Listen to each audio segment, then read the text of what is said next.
Buenas noches, amigos y hermanos de la Iglesia Bíblica Fundamental, hermanos en Cristo que nos ven a través de las redes sociales. Es como siempre un privilegio y un placer compartir la palabra de Dios con ustedes. En esta noche vamos a comenzar una nueva serie sobre las cartas de Pablo a los Corintios. Recién terminamos nuestra serie escatológica, pero creemos que esta carta viene muy a bien para los tiempos en los cuales vivimos, porque situaciones como las que encontramos en las cartas a los Corintios todavía se siguen encontrando en muchas de las iglesias de nuestro tiempo. Si me acompaña, vamos a hacer una oración para dedicar este tiempo al Señor y pedir que sea Él quien nos ilumine a través de toda esta serie. Bendito Señor, venimos delante de tu presencia, reconociendo nuestra incapacidad, nuestro límite, si no es por la ayuda del Espíritu Santo para comprender las verdades que encontramos en estas cartas, para poderlas aplicar a nuestras vidas y ministerios. Así que rogamos, Señor, que tu Espíritu Santo nos dé esa luz que tanto necesitamos. Pedimos, Señor, que a través de estos estudios el cuerpo de Cristo pueda ser edificado y fortalecido, que puedan crecer en conocimiento y en la gracia de nuestro Señor Jesucristo. Así que dedicamos esto a ti en el nombre de Jesús. Amén. Bueno, la iglesia de Corinto, la iglesia conocida como la más problemática de los tiempos de los apóstoles, conocida también como la iglesia carnal o la iglesia menos espiritual del tiempo neotestamentario. Las dos cartas que el apóstol Pablo escribió, las dos cartas que tenemos del apóstol Pablo a los Corintios, dan suficiente testimonio de lo problemática que era esa iglesia. Describe algunos de los problemas que estaban ocurriendo en la iglesia y les da algunas exhortaciones. El apóstol Pablo, siendo el fundador de esa iglesia, siendo un apóstol, tenía toda la autoridad para llamar la atención a estos hermanos y exhortarles a corregir esas áreas de debilidad. A manera de introducción, vale la pena que sepamos un poquito más acerca de Corinto, la ciudad donde estaba ubicada la iglesia a la cual se escriben estas cartas. Y lo primero que podemos hacer es hablar de la ubicación de Corinto. En el segundo viaje del apóstol Pablo, el segundo viaje misionero, él da testimonio que cuando él pensaba ir a cierta región, recibió una visión de un varón macedónico, o sea, de la región de Macedonia, que le decía: ven y ayúdanos. Pablo entendió que ese era un llamado del Señor, entonces Pablo se dirige hacia el puerto de Troas, el cual puedes ver en la pantalla en el lado derecho. Toma un barco, pasa por la isla de Samotracia y llega a Neápolis y Filipos, que eran los primeros pueblos que él visitaría en lo que ahora se conoce como Europa. Después de su estadía en Filipos, de haber sido encarcelado, se ve obligado a salir hacia Tesalónica, luego pasa por Berea y de Berea se dirige hacia Atenas, donde tiene unas discusiones con los filósofos, y después de esas discusiones dice la Escritura que él llega hasta Corinto, que es la parte que puedes ver en la parte inferior de la pantalla que estás viendo. Se dice que Pablo visitó la ciudad de Corinto entre el año 52 y 53 después de Cristo, y él mismo dice que permaneció en esa ciudad por 18 meses, año y medio, haciendo la obra evangelizadora. Parece que había bastante interés porque después de año y medio la iglesia había quedado fundada. Y él lo recalca cuando dice: entonces Pablo se quedó allí 1 año y 6 meses enseñando la palabra de Dios entre ellos. El esfuerzo valió la pena. El esfuerzo dio fruto, el cual resultó en la formación de una iglesia, conocida como la iglesia de Corinto. A esta iglesia, el apóstol le habría de escribir 3 cartas, de las cuales las últimas 2 son las que nosotros conocemos como primera a los Corintios y segunda a los Corintios. Pero en lo que nosotros conocemos como primera carta, el apóstol menciona otra carta que él había escrito con anterioridad. Seguramente esa carta se perdió a través de los años y solamente nos quedó primera y segunda de Corintios. Pero él dice en el capítulo 5 de la primera carta: en mi carta les escribí que no anduvieran en compañía de personas inmorales. No me refería a la gente inmoral de este mundo, a los codiciosos, a los estafadores o a los idólatras, porque entonces tendrían que salirse del mundo, sino que en efecto les escribí que no anduvieran en compañía de ninguno que, llamándose hermano, fuera una persona inmoral, avaro, idólatra, difamador, borracho, estafador. Con ese ni siquiera comas. Ahora, me quiero enfocar en esta porción porque el apóstol Pablo aquí está hablando de algo que él previamente había escrito. No dice, en mi carta les estoy escribiendo, sino que usa el tiempo pasado como algo que ya había sido consumado. En mi carta les escribí, y luego en la segunda porción, sino que en efecto les escribí. O sea que ese tema ya había sido tocado en una previa carta. Durante su segunda visita, la cual sucedió como unos 5 años después, en el año 58 aproximadamente después de Cristo, de ahí de Corinto, Pablo escribió la carta a los romanos. En esa carta a los romanos, Pablo menciona a Erasto, el tesorero de la ciudad de Corinto. Y en las excavaciones que se han hecho en esa área, se ha encontrado una inscripción precisamente con el nombre de Erasto. O sea que Erasto era un hombre de importancia. Corinto se encontraba en la provincia llamada Acaya, esa que parece ser una gran isla en el sur de Grecia, realmente es una península extremadamente grande. Y Corinto era la capital de esa provincia.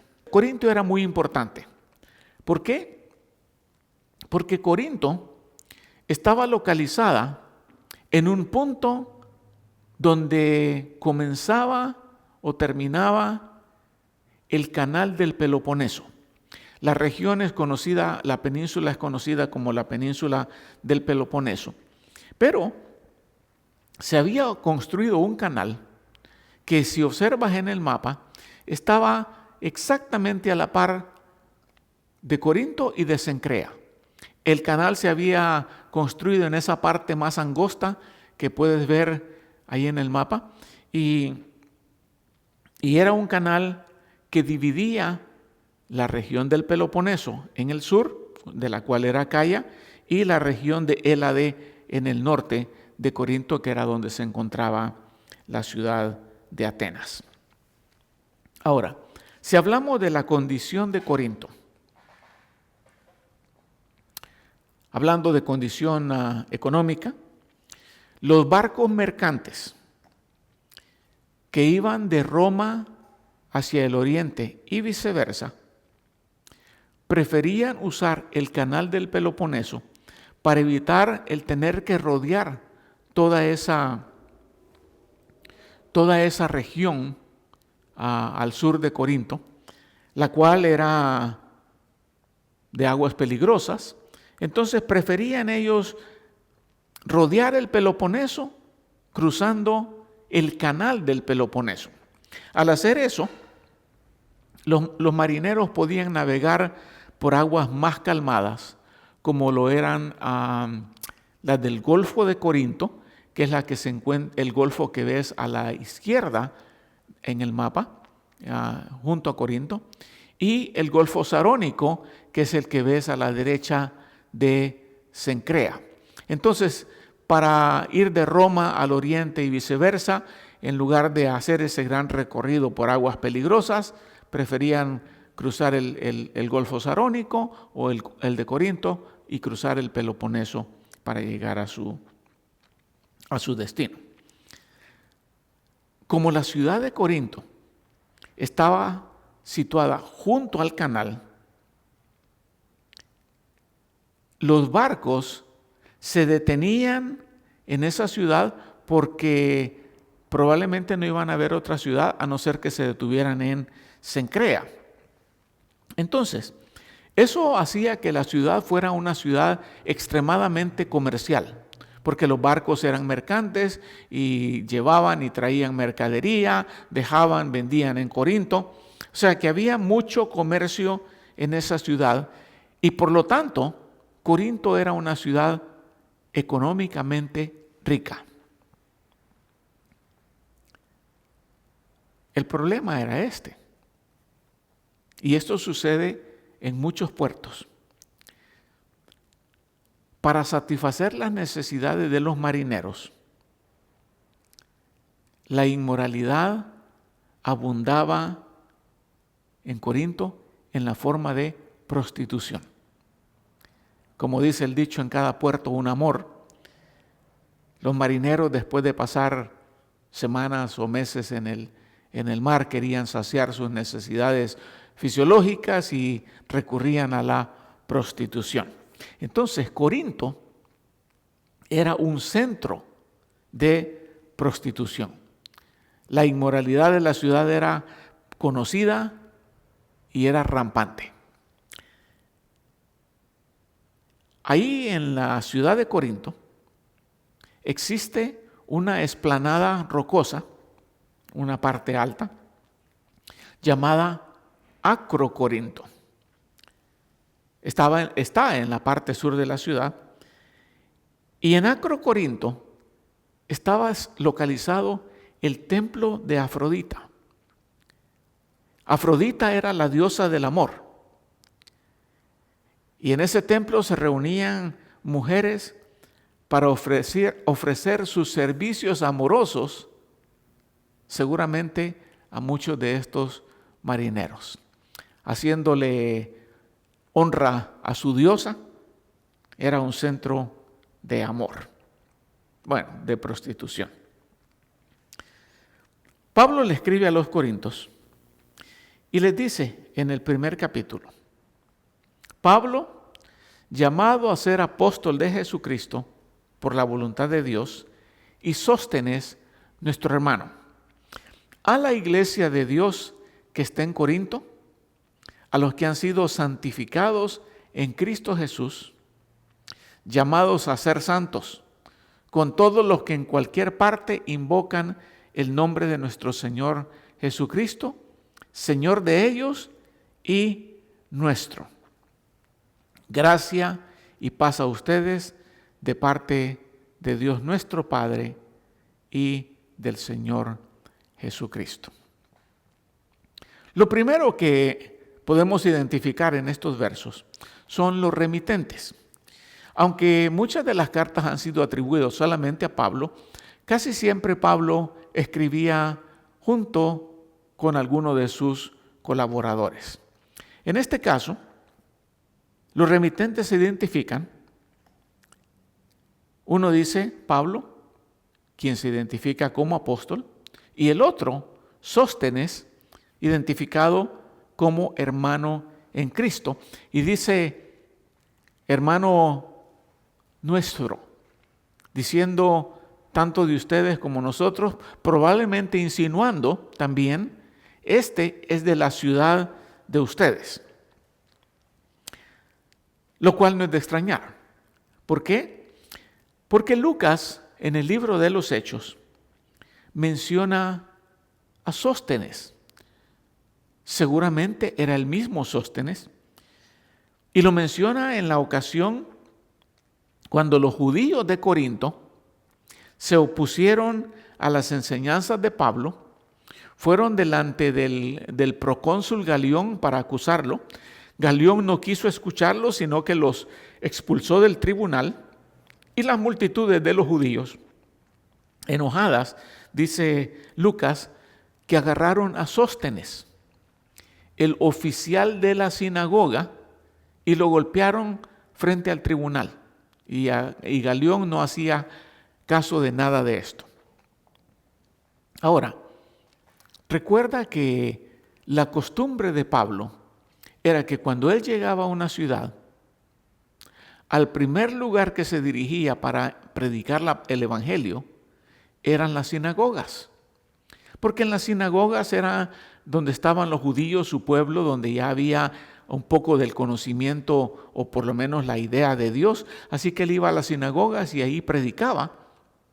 Y aquí se menciona a Sóstenes como el oficial de la sinagoga. Seguramente era el mismo.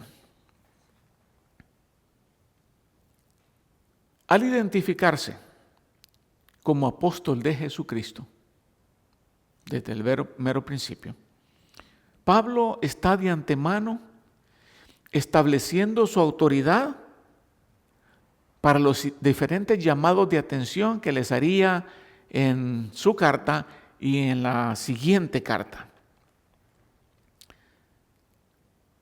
Como diciendo, yo soy el fundador de la iglesia, si le podemos llamar así. Yo soy un apóstol de Jesucristo y a través de las cartas nos damos que algunos cuestionaban el apostolado de Pablo. Y luego lo siguiente que podemos identificar en estos versos iniciales son los recipientes. Los recipientes dice a la iglesia de Dios que está en Corinto. A la iglesia de Dios. Aunque la palabra iglesia a menudo es traducida como asamblea o como congregación, sabemos que significa literalmente los que han sido llamados fuera, dando la implicación que los creyentes han sido llamados fuera de este mundo. Y desde el principio, el apóstol Pablo les recuerda a ellos su condición como creyentes o como parte de esa iglesia. Les dice, santificados en Cristo Jesús. Así les llama en los versos iniciales. Los que han sido santificados en Cristo Jesús y llamados a ser santos. Santificado significa dedicado o consagrado para servir y ser leal a Dios. Entonces, Pablo de antemano está preparando la mente de los recipientes para las cosas que les va a decir. Con esto está diciendo, ustedes deben estar viviendo vidas santas. Les recuerda también el llamamiento que han recibido cuando les dice que han sido llamados a ser santos. No solamente santificados, sino llamados a ser santos, apartados para Dios. Un santo es alguien que pertenece a Dios. Erróneamente se nos enseñó por muchos años que los santos eran solamente unas personas especiales en la iglesia, pero cuando vemos las epístolas de Pablo dirigidas a los creyentes, a todos les llama santos. Y aquí a los corintios le está diciendo, ustedes han recibido un llamamiento a santidad, a vivir una vida consagrada a Dios. Entonces, si decimos que un santo es alguien que pertenece a Dios, tenemos que recordar que esa pertenencia fue hecha posible por el pago que Jesucristo hizo en la cruz del Calvario para comprarnos del mercado de esclavitud. Y ese precio que Jesús tuvo que pagar fue su sangre. Más adelante en la carta, el apóstol les recuerda eso, cuando les dice que han sido comprados por un precio. Por tanto, deben de glorificar a Dios en su cuerpo y en su espíritu, los cuales Dios les ha dado, los cuales son de Dios. Un recordatorio muy importante para los corintios. No se pertenecen a sí mismos. No pueden hacer lo que les da la gana. Son propiedad de aquel que pagó por ustedes y por lo tanto deben de vivir de manera diferente. Eso es exactamente lo mismo que dice el apóstol Pedro en las llamadas epístolas generales, cuando hace ver a los creyentes diciendo, ustedes saben que no fueron redimidos de su vana manera de vivir heredada de sus padres, con cosas perecederas como oro y plata, sino con sangre preciosa, como de un cordero sin tacha y sin mancha, la sangre de Jesucristo. Hermanos corintios, el precio pagado por ustedes ha sido extremadamente alto. Le pertenecen a ese que los compró, han recibido el llamamiento a ser santos, han sido separados o dedicados o consagrados a Dios, vivan de manera diferente. Esa santificación y llamamiento, de acuerdo a estos versos, no es solamente para los corintios, es para todos los creyentes. Pablo dice, llamados a ser santos, con todos los que en cualquier parte invocan el nombre de nuestro Señor Jesucristo.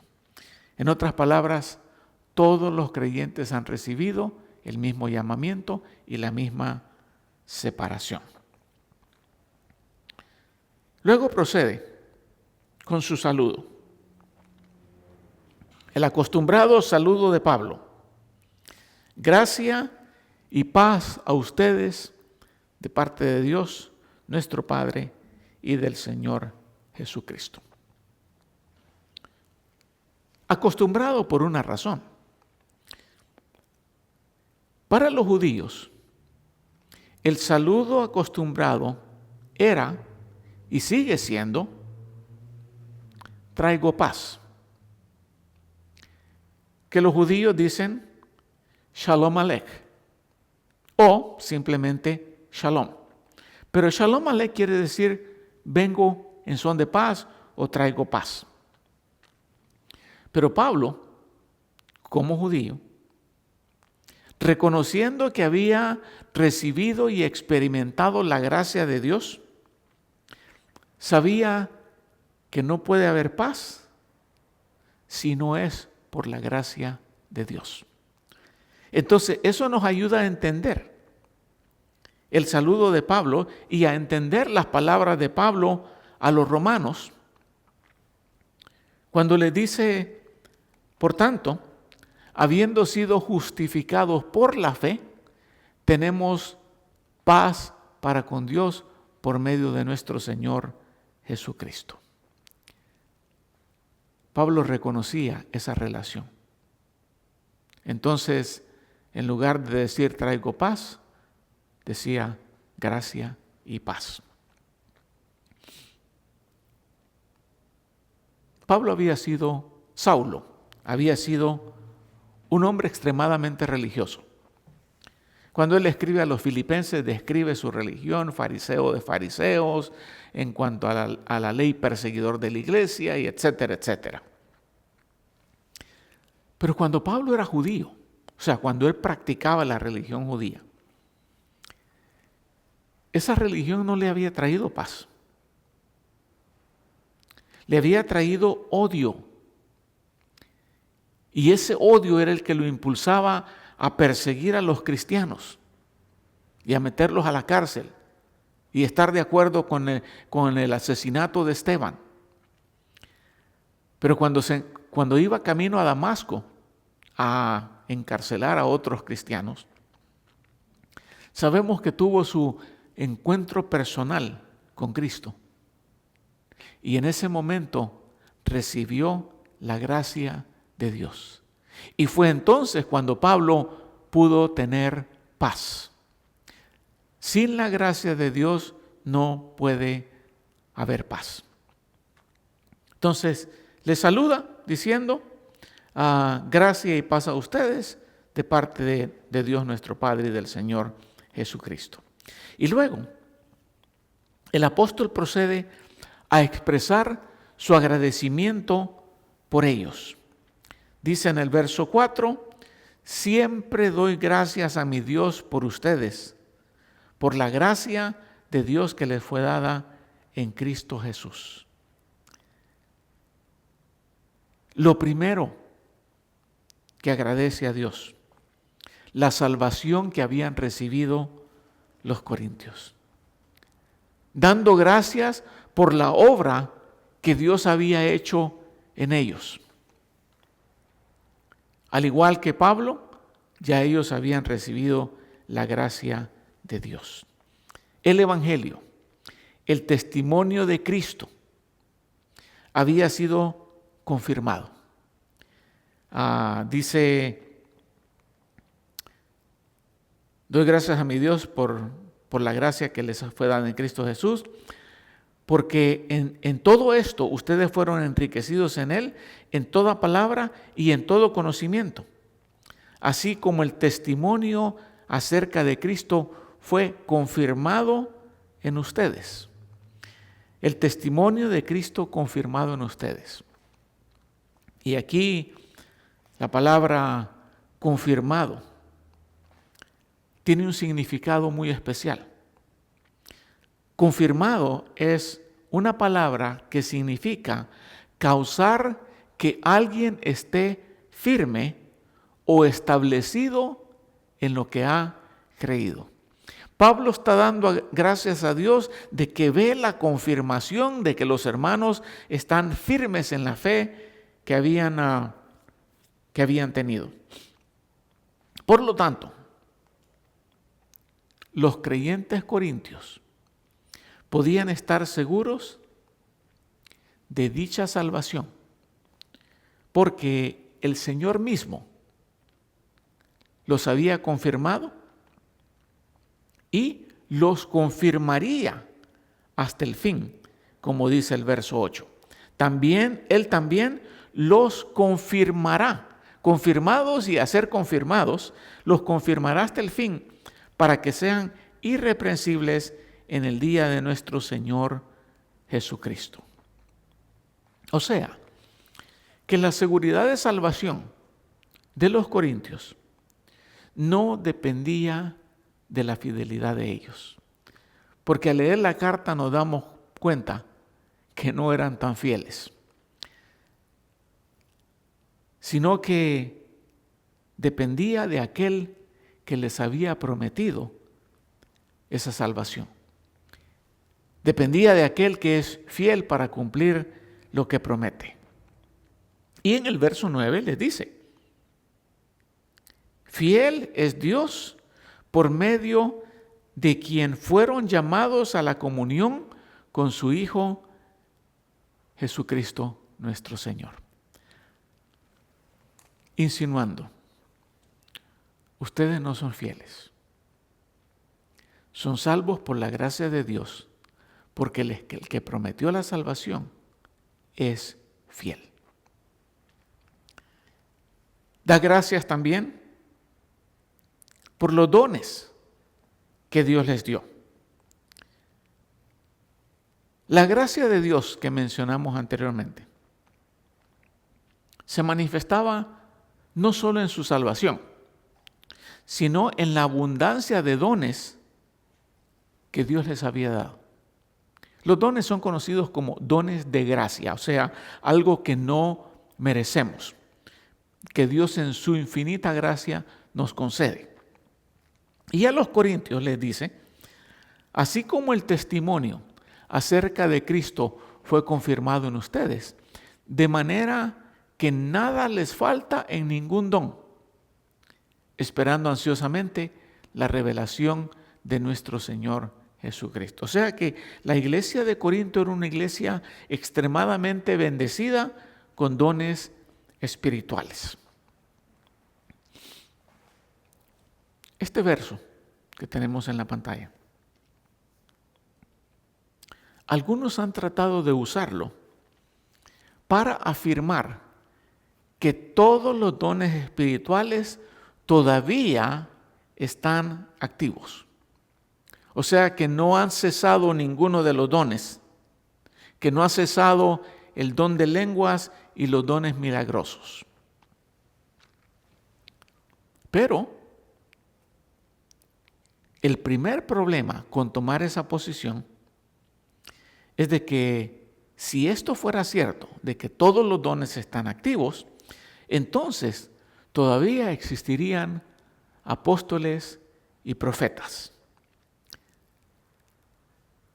Para ser apóstol era necesario haber sido testigo presencial de la resurrección de Cristo. Entonces, en este tiempo, nadie puede ser testigo presencial. Nadie estuvo ahí para ver al Cristo resucitado. Podrán verlo en visiones, pero ninguno fue testigo presencial. Y luego, si el canon ya está cerrado, ¿para qué se necesitan profetas? Si ya todo lo que Dios habría de decirnos en la Escritura ya está completo.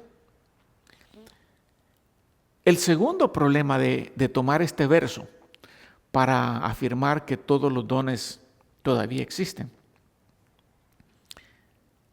es de que estas personas que toman esa posición afirman que todos los dones espirituales estarán activos hasta que Jesucristo regrese.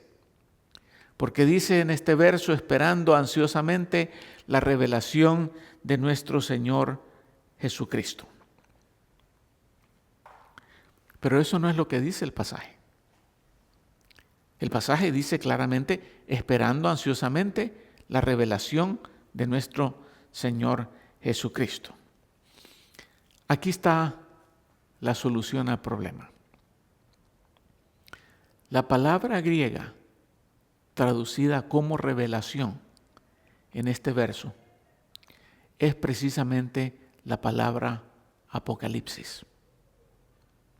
Entonces, con eso estamos diciendo que no es hasta que el Señor regrese, sino hasta que se dé el Apocalipsis del Señor. Y cuando digo se dé, no quiere decir que suceda todo lo que el libro de Apocalipsis describe, sino el libro en sí mismo. Y si tú has leído el Apocalipsis, te darás cuenta que el libro comienza con la siguiente frase: la revelación de Jesucristo, similar acá, a Corintios, o, dicho en otras palabras, el Apocalipsis de Jesucristo. Y por alguna razón se llama el libro así, el Apocalipsis, la revelación de Jesucristo. Entonces, con esto podríamos afirmar que todos los dones estaban activos hasta que se escribiera el último libro del canon, el libro del Apocalipsis. Y sabemos por historia que el libro se completó aproximadamente en el año 96 después de Cristo. Y después de eso, los dones espectaculares habrían de desaparecer, porque ya no eran necesarios como credenciales de los apóstoles para su apostolado. Uno de los problemas principales de la iglesia de Corinto era que algunos creyentes estaban siendo egoístas en el ejercicio de los dones que Dios les había dado y estaban buscando usar esos dones para su propio beneficio, no para la edificación de los demás.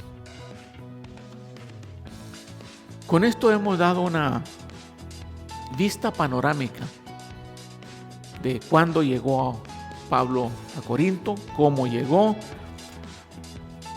por qué les escribió y los problemas que va a enfrentar. Muchos de los problemas eran de inmoralidad y el uso inadecuado de los dones. Y eso es lo que vamos a cubrir en nuestras siguientes sesiones. Pero al menos ya tienes una idea general de hacia dónde se dirigen las epístolas y a dónde se dirige esta serie de estudios. Esperamos que no te los pierdas, esperamos que sean de bendición. Te animo a que leas ya de antemano la primera carta a los Corintios para que cuando lleguemos a los diferentes pasajes ya estés un poco familiarizado con ellos. Bueno, sin nada más que decir, te deseo que pases buenas noches y nos vemos el domingo o el siguiente miércoles. Hasta pronto entonces.